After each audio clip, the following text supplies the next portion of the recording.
talks, we expect the people to stand on guard and ensure it's about them and the country. That's why we are gathered here today, so that people can consult and be watchful. We must refuse to be party to the subterfuges of the past that are glossed over and compromised on fundamental issues for expediency. Something fundamental must give this time round, but only if the people stay engaged. We are not going into this to be rubber stamps. One of the things that has clearly been on display ever since these past 6 months is that Kenya Kwanza is a regime of rubber stamps. Subsidies are being removed from food, fuel, electricity, and school fees, exposing people to suffering, and Kenya Kwanza rubber stamps it as okay. They know there was an order for the opening of the IB servers, but the rubber stamp is as okay the refusal to open the servers.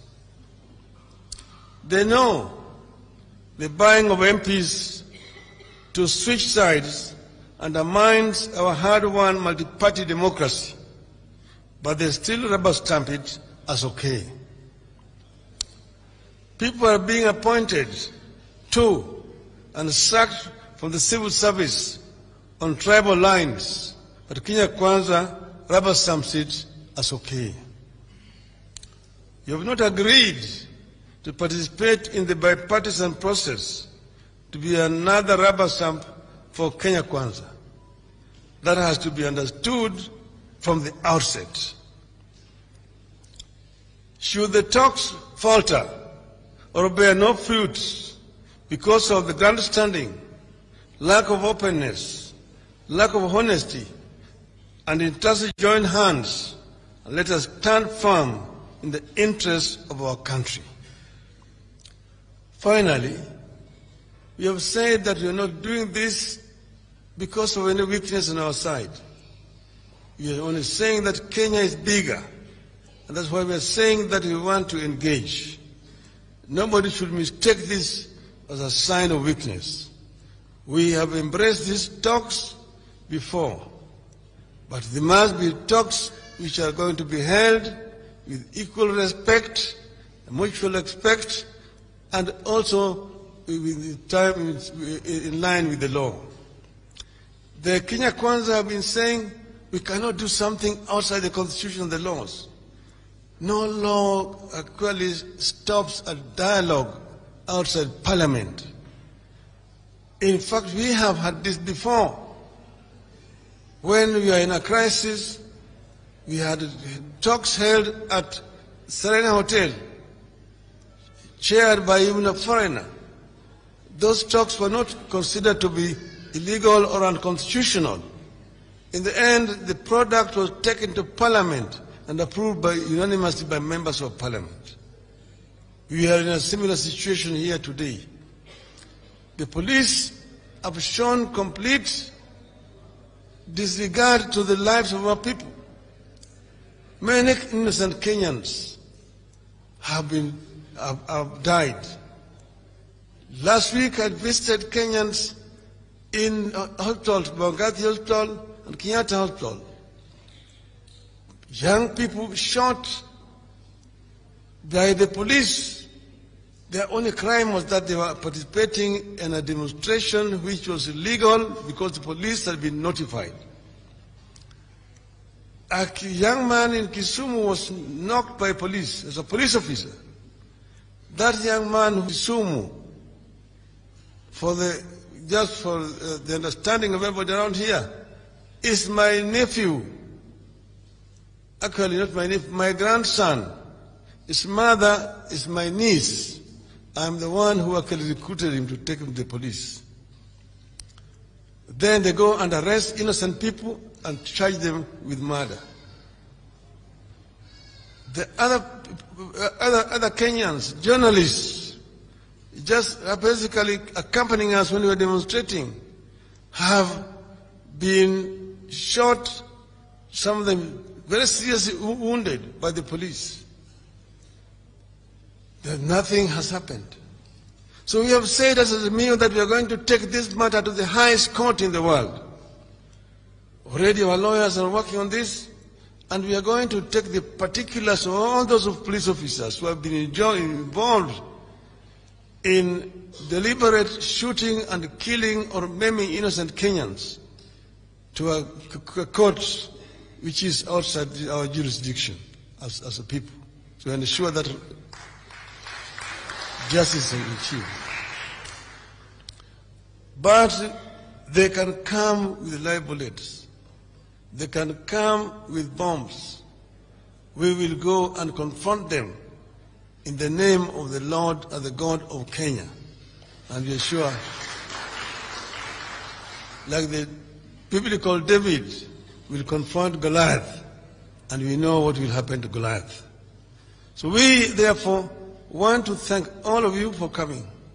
Tunatoa shukrani sana kwenu kwa kutualika sisi kama wanazimio kuja kusikia. Tumesikia yale mnayosema yote na tutayabeba. To the people of Mount Kenya. And I want to challenge the leaders who are still holding out and fearing the teeth ya huyu mtu anaitwa Kachiedhara. Kachiedhara is the worst representation. He is the worst representation that you can ever get of Mount Kenya. He is totally and not a person we can refer to as a leader. We were with him hapa, tulikuwa naye hapa university hapa. Hall 2 nilikuwa hall 2, yeye alikuwa anaishi hapa hall hii nyingine hapa hii. Na yeye alikuwa anaendesha ile inaitwa Jaguar Disco. That is the thing I remember him for. Na alitunyang'anya pesa tukiwa wanafunzi hapa.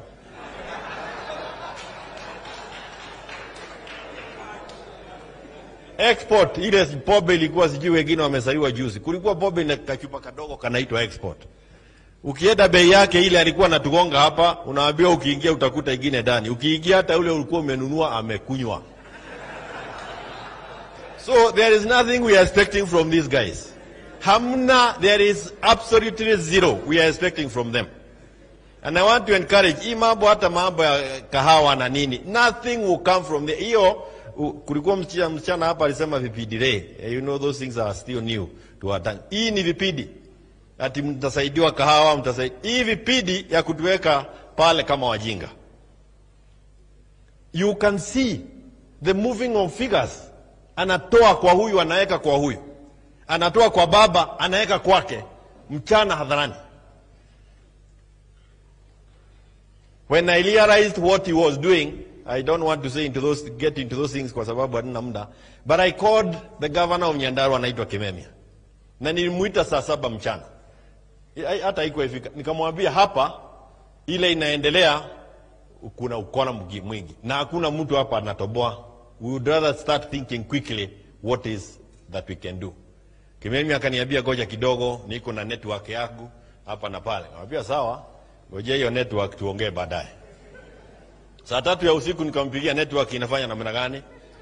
Akaniambia ako na mkutano. Saa 7 ya usiku akanipigia, akaniambia tufanye press conference. Nikamwambia unaita nani saa 7 ya usiku akuja kwa press? Kwa sababu now there was no elections that were held in Mount Kenya. And one of the reasons why even bipartisanship discussions must be outside parliament ni kwa sababu zile kula mnaona ziliondolewa baba na zikawekewa huyu jamaa, and I see people confusing here, to us is not a president, huyu Zakayo. Zile kula alitolewa kwa baba zikawekewa Zakayo, vile vile za wabunge zilifanywa vile.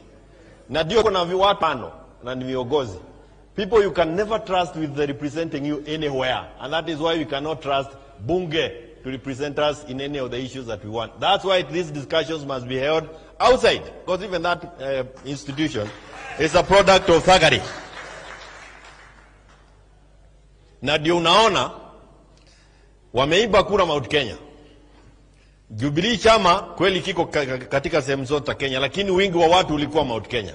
Wameiba kura, wamekuja kuiba chama ya Jubilee Wamemaliza hiyo, wamekuja kuiba kodoo. Sasa ndio hao wanaiba hata wabunge, wamebeba huyo akina Kenan. When you go and commit adultery huko na watu, you cannot come around here and tell us to discuss good manners about a marriage when you are having an adulterous affair like they are doing in political parties. Ruto is federalizing political parties. And he wants to ensure that there is no party that can challenge him 2027 if he ever gets there. We must stop him now. Na hakuna mambo ya kufikiria mambo mengine. We must stop these guys now. And I'm happy with the spirit that I've seen here. Remember also he rejected the Constitution of 2010. And no wonder they are amending the Constitution through the standing orders. Wameamend Constitution through the standing orders, na Kidiki mwanasheria ambaye anaheshimika ako kule bugeni kuongea na bunge. Completely unconstitutional. We are on a we are going down in a very bad way, and we need to stop them very quickly. So I want to say this. I believe that, like others have said, these negotiations, you must read good faith from the beginning. The fact that we have members of parliament who are already working with UDA without the permission of their parties, having crossed the floor without following the due process of law, is a condition that must be first and foremost. They must go back to the people and get the mandate. Ili tukae chini. Bila hiyo, maandamano. Bila hiyo, maandamano. It is contempt of the people of Kenya. It's contempt of the political parties that they belong to. And I think it is important that we also say this. Mimi ninaitwa madhahuria na ni sawasawa, nakubali. Sufuria kama haina chakula, maandamano. Sufuria kama haina chakula, maandamano. Sufuria kama haina mchara, maandamano. I believe that we cannot stop maandamano, and Baba, and I also plead with you among others, maandamano tuendelee, tukae na hawa watu kama watakaa chini tusikizane na hawa. Na ninakubaliana na mambo ya kausho. Jamani, hawa watu walileta ujinga Mount Kenya.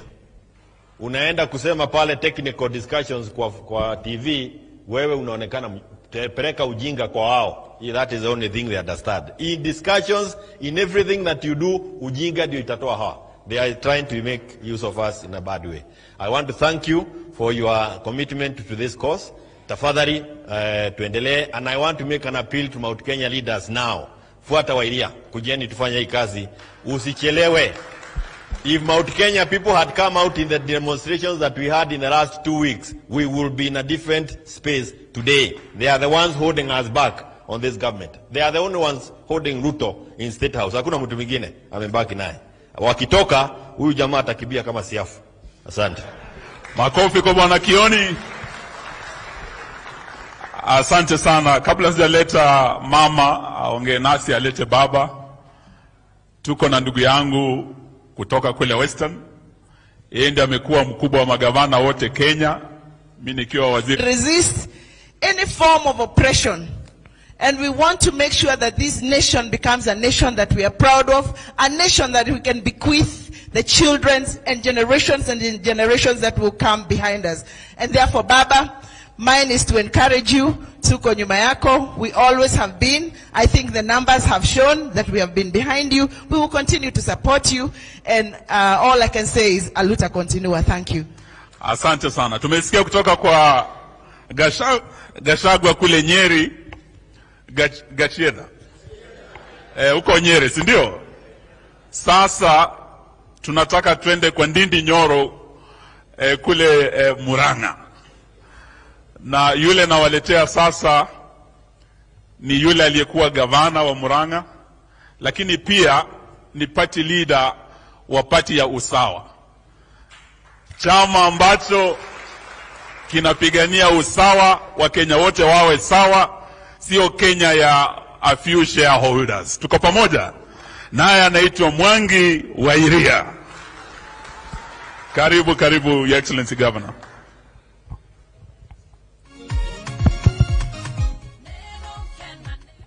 Asante sana, Your Excellency, na kudi yote hapa ya mageuzi. Nimesikia watu wakisema, wakiuliza nilikuwa wapi. Mimi nilijitokezea mapema sana. If there is somebody who understands electoral injustice, it is me. Wakati tulikuwa tunajitokeza kugombea viti, I contested or I attempted to contest for presidency. Vile huyo mwanamume alinionyesha, nyinyi mnajua. Tulipambana na yeye kule Bomas, hata hamkukuja wakati huo. Mimi nilikuwa nakula tear gas peke yangu nikipambana na Chebukati. Alinifungia gate, tukaleta watu hapo, tukatwangana, hiyo ikaisha. Na nikasema kitu kimoja, wakati huu mmeniachilia, wakati wenu ukifika, huyu jamaa atampatia dawa. It came to pass. Kwa hivyo mimi nimekuwa na nyinyi, lakini nilistuka kidogo wakati nilijitokeza na nikakosa kuungwa mkono hata kidogo. Nikauliza, kwani iko nini? Ya pili, hii mambo ya bei ya unga. Wakati wa kampeni za uchaguzi, ni mimi peke yake ambaye alizunguka town ya Nairobi. Tulikuwa na wewe na pakiti ya unga. Nilizunguka nikijaribu kumwambia jitokezeni tupambane na hii mambo. Nikazunguka siku mzima kuanzia asubuhi mpaka jioni, nikiwa na pakiti ya unga kama mwadawazimu. Hakuna yeyote ambaye alijitokezea, lakini baadaye unga ikawa 100. Kwa hivyo ukiuliza nilikuwa wapi, ujue ya kwamba mimi nilikutangulia.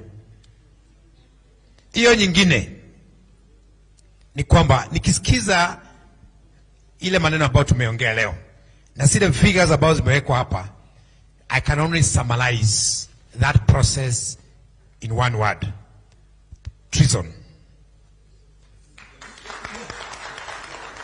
Na mambo treasonable, watu hawaongei wakicheka. Those documents, those IBC documents, actually seditious documents. It's about treason. And it was being engineered through foreign companies, foreign powers. So, Mheshimiwa Raila Odinga, that was treason. We deal with it the way we can deal with treasonable matters. Number 2, we are entertaining a company called what? Smartmatics. How can a foreign limited company come and mess with our sovereignty as we keep quiet? That's a company which is registered in one of the presumably friendly nations. I think it's registered in Netherlands. What are we doing with our diplomatic relationships with the Netherlands? We should call them out. We should be severely our relationship with Netherlands. As we demonstrate, we should be demonstrating against them.